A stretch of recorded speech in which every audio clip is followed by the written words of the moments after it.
Raikom saikhi atum kakuruk pen ongdung raki ahormu kenep pon.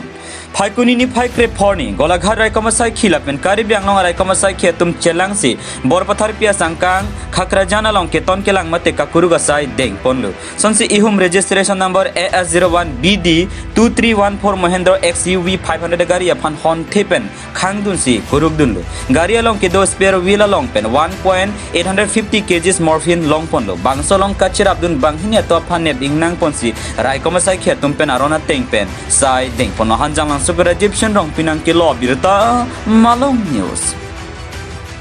আৰক্ষী আৰু কাৰ্বি আংলং জিলা আৰক্ষীৰ সহযোগত এটা যৌথ anti drugs operation carry out কৰা হয় আৰু সেই অপাৰেশ্যনত OC বৰপথাৰ OC গোলাঘাট আৰু SDPO বোকাজান সমন্বিতে এডিশ্যনেল SP ক্ৰাইম গোলাঘাটৰ তত্ত্বাৱধানত এখন গাড়ী আমি ইণ্টাৰচেপ্ট কৰোঁ এখন SUV 500 আৰু আমি সেই গাড়ীখন চেক কৰাৰ পিছত প্ৰায় 1 কেজি 850 গ্ৰাম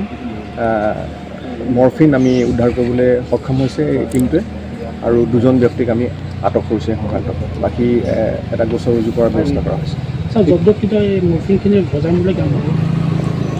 বজাৰ মূল্য এনেকৈতো ক'ব দিগদাৰ কিন্তু ষ্ট্ৰীট প্ৰাইচ এৰাউণ্ড 500 কোটিমান টকা হ'ব আটকাধীন ব্যক্তিকেইজনৰ নামটো কি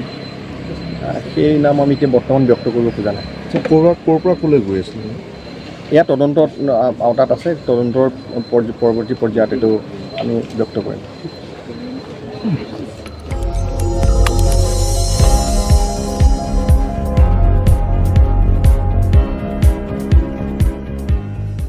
Nang litum kelang bom lake malong news 24/7 hampang aparman klar da kabirta.